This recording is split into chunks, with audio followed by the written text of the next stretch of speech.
Ito kasi biglaan eh. Nakita lang naglinis ako eh. I-date daw niya ako. Saka yung hilaw na isda. Ano yun? Sashimi. Yun. Bigyan mo kami ng hilaw na isda. Akala ko walang laman. Ito pala, ang laman. Oh, naging laman niya ng... Ano't naging laman niya ng dessert? Yung may sa Dilson. Libre ba yun? Libre yun. Kadiri naman to. Mga ko lang nalaman. Ikaw Ako, meron ka ba? Sinus. Shaymas eh. Mali ang tanong niya. Dapat tinanong niya, any allergies? Sige, bigyan mo na rin kami nun. Dala ko ang aming Chef Ives Paragis. So, ito yung sikreto namin. Mga ka-maintenance, nasan ba si Mami? Yayayain kong mag-date. Kami lang dalawa. Magdi-dinner kami ni Mami Pinti, ha? Sige, magbibihis na kami. Siya naliligo na. Ayun siya. Ayun, nagbibihis na. Maliligo na yun. O siya. Sige, maliligo na kami. Many months later. Mga ka-maintenance, nakagayak na kami. At si Pinti ay kasalukuyang nakaharap sa salamin. Kasi meron kaming date. Ano nakain mo?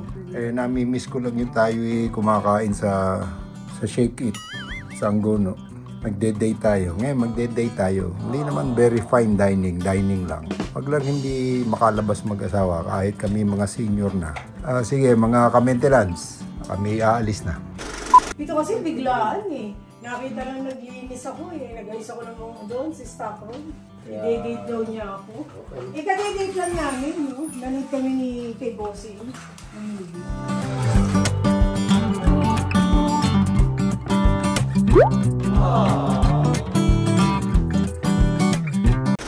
Ayan, mga ka-maintenance, kami paalis na ng bahay. Susurprise natin si Mami Pinti. Hindi niya alam kung saan tayo pupunta. Huh? Kapag may pupunta sa Angono, sa Shake It. Well, alam mo kung ano ang gusto kong kainin. Alam mo kung ano ang namimiss ko. Sige, magugulat ka na lang. It's a prank! Prank hot dogs.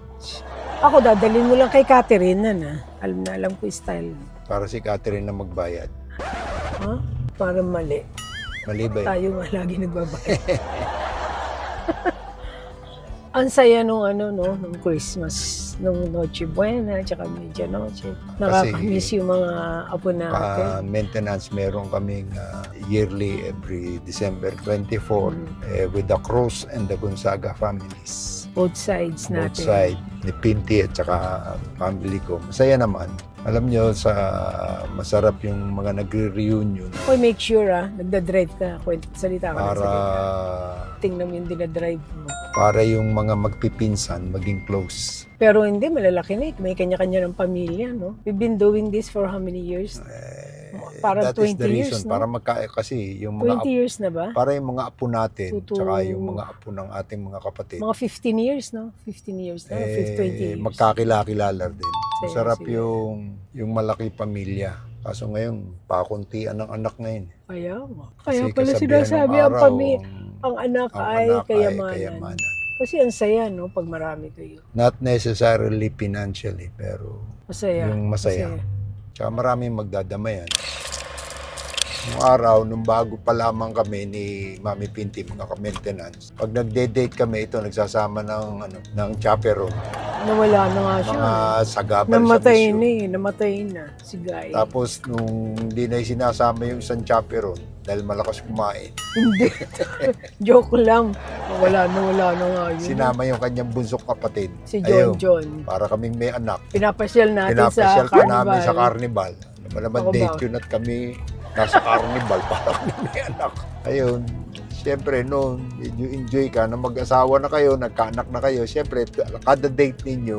Kasama na yung dalawa. Siyempre, pagka nag-date kayo ng kayong dalawa lang, parang kulang eh. Gusto mo, kasama mo na yung mga anak mo. Nakakamiss. Family date na. Hanggang sa lumaki na, ay mga nag-asawa na. Yun lang naman ang bisyo natin. Mag-dinner, then manood ng scene. Yun lang. Tapos, until now, although bihira na makapanood ng Siyempre, pag nag-date kami, lagi ng family date na. Ngayon lang kami mag-date ng kaming dalawa uli. Uy, kadedate lang natin nung sa Oo nga, nanood tayong scene. Pinanood natin si Bossy. Ngayon, ang date namin, dinner date. Sabi nga after 6, masunod natin after 6. Ano ba oras na? 5? Hindi naman fine 17. Dining lang. Kaya tingnan natin kung mag-i-enjoy si Mami Pinting. Nag-fine dining na tayo eh, di ba? Kasama lang natin yung buo family. Eh kaya nga, tayong dalawa lang. Ba't kaya ang tawag sa iyo nun? Bonnie, Bonoy, iba-iba. Hindi na. Si Patachi. Bonnie, Bono. Alam mo, kumain kami sa ano? Di ba kumain Bo. tayo? Nandun siya sa likod ng chair ni ano, Bonoy. Bonoy. Banoy, Banoy. Ba't kaya hindi niya mailakas? Para bang may lihim siya, sikreto sasabihin. Nakatayong gano'n na. Bonoy, Bonoy, Bonoy. Parang may bubulong sa akin. Parang may sasabihin na may secret.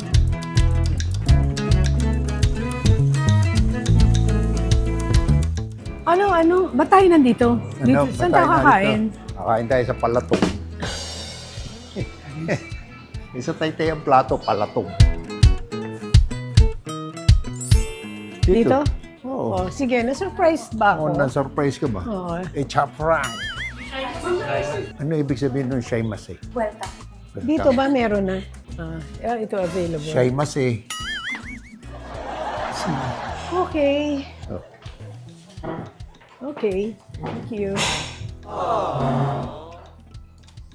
Excuse me. Pwede maka-order na? Salmon head. Hindi, sa akin yung chicken. Ano yan? Yung chicken teriyaki, tapos ikaw Salmon. head. Hindi ka magsasalad. Kani salad. Tsaka yung hilaw na isda. Ano yun? Sashimi. Yun. Bigyan mo ka ng Salmon. hilaw na isda. Shaimase. Uy, ang dami. Kaya mabusin yan. Oo. Ha? Wala. Ako wala.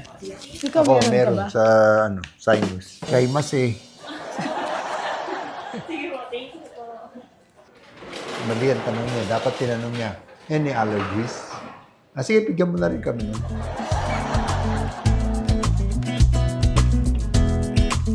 Heavenly Father, we give thanks to you. Alam mo, sa mga Japanese restaurant, isa lang ang pagkain ng hapon ay lagi kong hinahanap. Wala naman silang maibili. Yung hopyang hapon. Alam mo yung hopyang hapon? Wala kang ma-order nun. Maski sa mga sari-sari store, wala nang hopyang hapon. Pero meron pa yun. Ewan ko, hindi na ako nakakakita ng hopyang hapon eh. Ang Ano siya, yung parang merong ano rin sa ibabawan. Parang may character ng Saka Japanese. isa pang nami-miss ko, yung papel di hapon. Hindi kinakain yun, no? Paborito ko yung hopyang hapon. We forgot something. Na nakalimutan natin na hindi mo maalala. Pag kumakain tayo sa Japanese food, lagi kang meron nun. Miso. Hmm. Pwede mo yabot. Ginawa nilang parang pagsusuko. Makatok tuloy. Yan, nanipis. Naging gremlins, dumami. Antayin natin yung iba pang order. Dito lang, busog na tayo, Pinti. Para hindi ko na makakain yung aking kakainin. Bo. Dami pala niya. Parang dragon niya. Uy, ano tong black na to? Kabyar ba yan? Ano ba yan? Yung mga kabyar itlog ng isda. Ikaw dati ayaw na ayaw mo nitong sashimi. Bakit ngayon biglang gustong-gusto mo na? Alam ba? Kasi magamsat yan. Parang hindi ko kumain. Noong una ayaw mo nun. Marami naman ako nagustuhan na dati ayaw ko eh. Dahil yun ang ino-order mo. So, I'm a big influence. Influencer ka. Pero sinasabi ni Celestine, ako daw na-influensyahan mo. Ano yung memorable date natin? Naalala mo? Yung Pag unang senior date natin, citizen, yun ang naalala ko. Nanood tayo ng sine. Snub Nose. Tapos, kasama si Guy. Sa Dilson Theater. Puro tayo mga Chinese food. Yung mami and siopaw ngayon, sobrang Mga aristocrat. grabe ngayon ang kainan. Mga 1960s. Eh, 70 tayo eh. 78, Ang mga first run. 79 ba? Anong year tayo? Then, nung 80. mga sine nung... nung tayo, Ganun tayo. 125. Libre pa yun kasi yung pinsan ko, binigyan ako ng passes eh. Kasi may mga sine sila eh. Yung may sa Dilson. Libre ba yun? Libre yun. Kadiri naman to. Ano ko lang nalaman. Tsaka nung araw, ang sine, big deal. Pag manunod ka ng sine. Kala ko naman, nagbayad ka.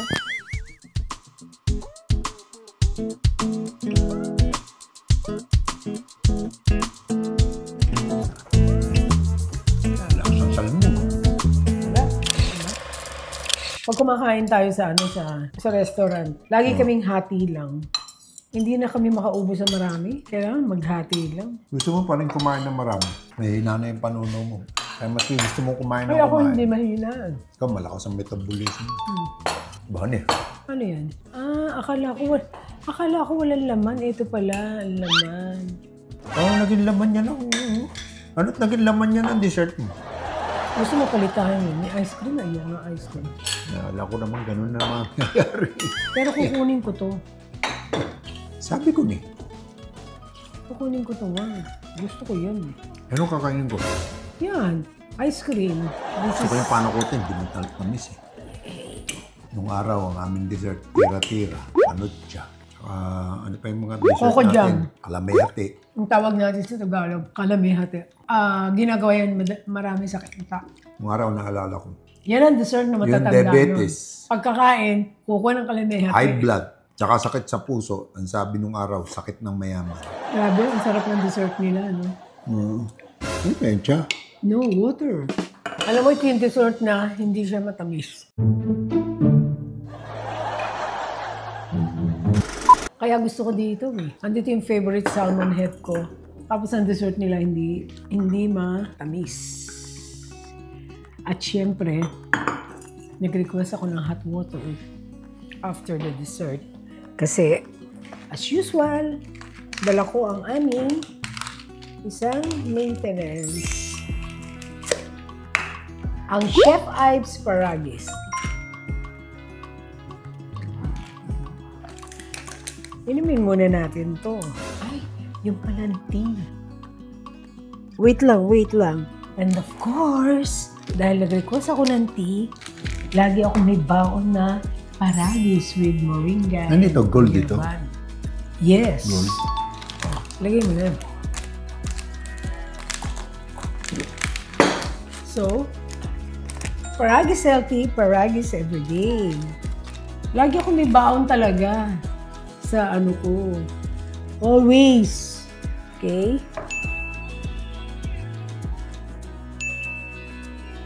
So, ito yung sikreto namin. Para healthy, lagi kami nakaparagis. Pampahimbing ng tulog. And for your Digestive system.